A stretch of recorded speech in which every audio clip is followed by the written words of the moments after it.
मला 10 रुपयाची हिरवी कोथिंबीर द्या. रमेश 10 रुपये घेऊन हिरवीगार कोथिंबीर त्याला देतो. भैया 10 रुपयाचे एवढे कमी येत आहेत आता कोथिंबीर. भाऊ महागाई खूप झाली आहे. आता एवढी पण महागाई नाहीये. हे का नाही सांगत आहे की तुम्ही मनमानीची किंमत लावून ग्राहकांना फसवत आहात. भैया माझ्या गोष्टीचा विश्वास करा. मला ठोकमध्ये खरंच ह्या हिरव्या कोथिंबीर खूप महाग झाल्यात. या पूर्ण गावामध्ये फक्त सरपंचच कोथिंबीरचा सप्लाय करतो. रमेशचं बोलणं ऐकून बिट्टू दुसऱ्या दुकानदाराकडे जातो आणि दुकानदाराला 10 रुपये देऊन बोलला. भैया 10 रुपयाची हिरवी कोथिंबीर द्या. दुकानदारने बिट्टूला 10 रुपये मध्ये कोथिंबीर दिली. बिट्टू ती हिरवी कोथिंबीर घेऊन रमेशकडे येऊन बोलतो. तू 10 रुपयाचे मला थोडेसे कोथिंबीर दिली हातामध्ये आणि त्या दुकानदाराने 10 रुपयामध्ये एवढी मोठी कोथिंबीर दिली. दे माझे पैसे वापस कर. मला तुझे हिरवी कोथिंबीर नाही पाहिजे. आणि मी तर काय, तुझ्याकडून या गावामधून कोणीच हिरवी कोथिंबीर घेणार नाही. तू तर लूट माजवून ठेवलीयस. बिट्टू रागात तिथून निघून जातो. रमेश संध्याकाळी आपल्या घरी जाऊन आपल्या बायको स्वातीला बोलत असतो. मला समजतच नाहीये बघ स्वाती, की दुकानदार स्वस्तामध्ये एवढी सगळी कोथिंबीर ग्राहकांना देतो तरी कशी. आणि याच्यामुळे माझ्या दुकानदारीवर खूप मोठं नुकसान होतंय. तुम्हाला माहित नाही कधी अक्कल येणार. अहो तुम्ही हे का नाही समजत की तो जमीनदार तुम्हाला महागाची कोथिंबीर विकतो आणि त्या मोठ्या दुकानदारांना स्वस्तामध्ये कोथिंबीर देतो. पण याच्यामुळे जमीनदाराला काय फायदा होतोय. जरा विचार करा. काही वेळ पहिला आमच्या गावामध्ये हिरव्या कोथिंबीरीने भरलेले किती ठेले होते, पण त्यानंतर हळूहळू करून ते सगळे ठेले संपून गेले. आता ह्या गावामध्ये फक्त तुम्हीच ठेल्यावर हिरवी कोथिंबीर विकता. ज्या दिवस तुम्ही पण या धंद्याला बंद कराल त्या दिवस दुकानदार आपल्या मनात आलेला रेट ग्राहकांना सांगून विकतील. तू बरोबर बोलत आहेस स्वाती. मला ह्याच्याबद्दल जमीनदारासोबत बोलावंच लागेल. दुसरा दिवस रमेश गावाच्या जमीनदाराकडे जातो. रमेशला बघून जमीनदार बोलतो. काय झालं रमेश, कालच तर तू माझ्याकडनं कोथिंबीर घेऊन गेला होतास. काय इतक्या लवकर तू ते विकून टाकलेस. मी त्याच बद्दल तुमच्या सोबत थोडी चर्चा करायला आलोय. काय झालं, सगळं ठीक तर आहे. जमीनदार साहेब, सगळ्या दुकानदारांना तुम्हीच हिरवे कोथिंबीर विकतात, पण काही दिवसापासून मी बघत आहे की सगळे दुकानदार कमी रेटमध्ये हिरव्या कोथिंबीर ग्राहकांना जास्त देतात. ही तर चांगली गोष्ट आहे रमेश. तू पण कमी रेटमध्ये ग्राहकांना विक. जमीनदार साहेब, दुकानदार असं तेव्हाच करू शकतात जेव्हा तुम्ही त्यांना स्वस्तामध्ये आणि मला महागामध्ये हिरवी कोथिंबीर देताय. तू बिलकुल बरोबर बोललास रमेश. कारण की जेवढे पण दुकानदार आहेत ते माझ्याकडनं नगदमध्ये हिरवी कोथिंबीर घेतात आणि मोठ्या प्रकारे त्याचा कारोबार करतात. आणि तू ठेला लावून त्यांची सगळ्यांची दुकानदारी खराब करतोस. त्यामुळेच तू आजपासून हिरवी कोथिंबीर विकणं बंद कर. ही तर खूप चुकीची गोष्ट आहे जमीनदार साहेब. याचा अर्थ माझी बायको बरोबर बोलत होती, कारण तुम्ही छोट्या दुकानदारांना संपवून मोठ्या दुकानदारांना बढावा देत आहात. तुझी हिम्मत कशी झाली माझ्यासोबत असं काही बोलायची. आजपासून तुला काही हिरवी कोथिंबीर वगैरे नाही मिळणार. जाऊन काहीतरी दुसरा धंदा शोधायला सुरू कर. जमीनदार रमेशला अपमानित करून आपल्या हवेलीमधून बाहेर काढतो. दुसऱ्या दिवसापासून रमेश ठेला लावायचं बंद करतो आणि मोठ्या दुकानदारांनी आपली मनमानी सुरू केली. काही दिवसांनंतर बिट्टू एका दुकानदाराकडे हिरवी कोथिंबीर घेण्यासाठी आला. मला 10 रुपयाची कोथिंबीर द्या. दुकानदार एकदम कमी कोथिंबीर बिट्टूला देतो. अरे हे काय, 10 रुपयाचे एवढे कमी का धनिया. नाही, एवढ्या रुपयामध्ये फक्त एवढेच भेटतात. माहिती तरी आहे का हिरव्या कोथिंबीरीचे रेट महाग झालेले आहेत. मी एवढे महाग हिरवी कोथिंबीर नाही घेऊ शकत. तर मग आपल्या जेवणामध्ये हिरवी कोथिंबीर खाणं बंद कर. रमेश या दृश्याला एकटक बघत होता. तो निराश होऊन आपल्या घरी परत येऊन बसतो की तेव्हा गावाचे बलिया नावाचा एक बुजुर्ग तिथे येतो. अरे बलिया काका, तुम्ही अचानक इथे कसे काय. तुझ्यासोबत जमीनदाराने खूपच वाईट केलं.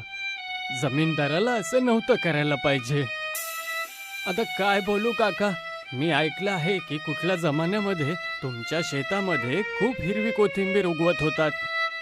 त्या जमान्यामध्ये मी दुकानदारांना हिरवी कोथिंबीर अशीच फ्रीमध्ये देत होतो. पण आता जमाना बदललाय ना काका. जमाना तर खरंच बदलला असेल रमेश, पण हिरव्या कोथिंबीरीचं जादुई गाव अजूनही आहे. हे ऐकून रमेश खूप विचित्र प्रकाराने घाबरतो. मी तुमच्या बोलण्याचा अर्थ नाही समजलो काका. रमेश, गावातले सगळे लोक हे समजतात की मी माझ्या शेतामध्ये हिरवी कोथिंबीर उगवतो, पण हे खरं नाहीये. खरं तर हे आहे की मी त्या जमान्यामध्ये हिरव्या कोथिंबीरच्या गावातून आणत होतो, कारण ते एक जादुई गाव आहे. या जादुई कोथिंबीरीच्या गावाचं द्वार कुठे उघडतं हे फक्त मलाच माहिती आहे.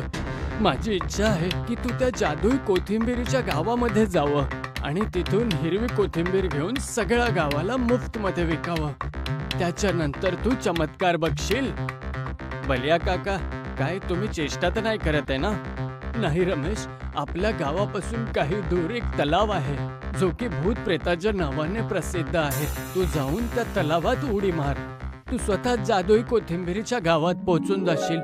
आणि हो, ह्या रहस्याला स्वतःपर्यंत सीमित ठेव. एवढं बोलून बलिया काका तिथून निघून जातात. मी बलिया काकांना जेवढं ओळखते ते कधीच खोटं बोलत नाहीत. तुला एकदा असं करायला हवं. मला असं वाटतंय की त्या जमीनदाराची दुकानदारी या गावामध्ये जडपासूनच संपायला हवी. रमेश बलिया काकाच्या सांगलेल्या जाग्याटी पोचतो आणि त्या तलावाला एकटक बघायला लागला. रमेश त्या तलावाच्या आत उडी मारतो. त्याने स्वतःला एका विचित्र गावामध्ये पाहिलं. रमेशने बघितलं की त्या गावामध्ये सुखसुविधाची प्रत्येक वस्तू तिथे होती, पण ते सगळं काही हिरव्या कोथिंबीराचंच बनलेलं होतं. रमेश एकदम आश्चर्यचकित होऊन जातो. हे तर खूपच वेगळं सगळंच गाव आहे. इथे तर सगळीच वस्तू हिरव्या कोथिंबीरीची बनली आहे. तेव्हा रमेशच्या कानामध्ये एका माणसाची आवाज पडते. तू एकदम बरोबर बोललास. हे जादुई कोथिंबीरीचं गाव आहे. रमेशने बघितलं की तो माणूस सायकलवर बसलेला होता आणि त्याला बघून हसत होता. मी इथून कोथिंबीर घेऊन जाऊ इच्छितो. तुला इथून जेवढी ही हिरवी कोथिंबीर न्यायची आहे घेऊन जा. इथून कोथिंबीर घेऊन जायची किंमत नाही चुकवावी लागत. रमेश खूप सगळी हिरवी कोथिंबीर घेऊन तलावाच्या किनारी येऊन पोचला आणि तलावाच्या आत उडी मारला. तलावाच्या आत उडी मारतानाच रमेश आपल्या गावामध्ये प्रवेश करतो. अरे वा, जादूच्या हिरव्या कोथिंबीरीच्या गावामधून येणे आणि जाण्याचा रस्ता तर खूपच सोपा आहे. आता मी तिथून रोज हिरवी कोथिंबीर आणून गावामध्ये मुफ्तमध्ये वाटेल. रमेश त्या दिवसापासून गावामध्ये फुकटच कोथिंबीर विकायला लागला. काही दिवसांनंतर एक ग्राहक रमेशकडे येऊन बोलतो. अरे भैया, तुमच्या इथल्या हिरव्या कोथिंबीरीत काही औषध मिळवलंय का? नाहीतर काय झालं? सगळं ठीक तर आहे ना? माझ्या बायकोच्या पोटात खूप दुखायचं पहिले, पण जेव्हापासून तिने हिरव्या कोथिंबीरीला जेवणात टाकायला सुरू केलं तेव्हापासून ती बिलकुल ठीक आहे. एवढं बोलून तो माणूस रमेशला खूप सगळे पैसे देऊन जातो. काही दिवसांनंतर रमेशने घेऊन आलेली हिरवी कोथिंबीर खाल्याने रमेशच्या गावाची आजारी लोक बरोबर व्हायला लागली आणि रमेशला इनाम म्हणून खूप सगळे पैसे देऊन जायला लागले. जमीनदार रागाने आग बबूला झाला आणि स्वतःला बोलला, शेवटी हा 2 कवडीचा रमेश स्वतःला कायच समजतोय. याच्यामुळे माझा सगळा धंदा चौपट झालाय. मी याला सोडणार नाही. मी याला धडा शिकवूनच राहील. एवढं बोलून जमीनदार रागाने बाजारामध्ये त्या ठिकाणी जातो जिथे रमेश आपला ठेला लावायचा. रमेश, तुझ्यामुळे माझा धंदा चौपट झालाय. मी तुला उद्यापर्यंतचा वेळ देतोय. या गावाला सोडून चालला जा, नाहीतर माझ्यापेक्षा वाईट कोणी नसेल. रमेशला काही करायच्या आधी एकदा विचार करा जमीनदार. काय म्हणायचं आहे तुला? रमेशने आणलेले हिरव्या कोथिंबीर खाल्ल्यापासून गावातले सगळे आजारी लोक स्वस्थ झालेत आणि रमेश हिरव्या कोथिंबीरीचे आमच्याकडून पैसे पण नाही घेत. तुम्ही सगळे वेडे झाला आहात. हा मुफ्तमध्ये जरूर हिरवी कोथिंबीर देतो, पण गावातले किती नाही तरी मूर्ख लोक याच्या हातामध्ये खूप सारे पैसे ठेवून चालले जातात. काय याच्याबद्दल कधी विचार केलाय तुम्ही?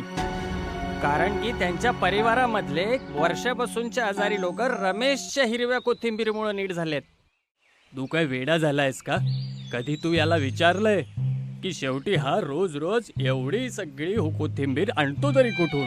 मला तर विश्वास आहे की हा जरूर कुठून तरी चोरी करत असेल. तेव्हा तिथे खूप सगळ्या लोकांची गर्दी एकत्रित होते. त्या गर्दीमध्ये एक माणूस जमीनदारला बोलतो. कुठून पण आणत असेल, आम्हाला याच्याशी काय घेणं देणं? आम्हाला फक्त एवढं माहिती आहे की याची हिरवी कोथिंबीर खाऊन लोक नीट होत आहेत. आता इथून नीट प्रकारे निघून जा जमीनदार साहेब, नाहीतर ही गर्दी बघत आहात ना, ही तर तुम्हाला मारायलाच एकत्र झाली आहे. गर्दी बघून जमीनदार खूप जास्त घाबरतो आणि तो गपचूप तिथून निघून जातो. जमीनदार इतका जास्त घाबरलेला की तो दुसऱ्या दिवशी गाव सोडूनच निघून गेला. रमेशची बायको स्वाती रमेशला बोलते, मी तुम्हाला बोलले होते ना की बलिया काका कधीच खोटं नाही बोलत. तू बरोबर बोलली होतीस स्वाती.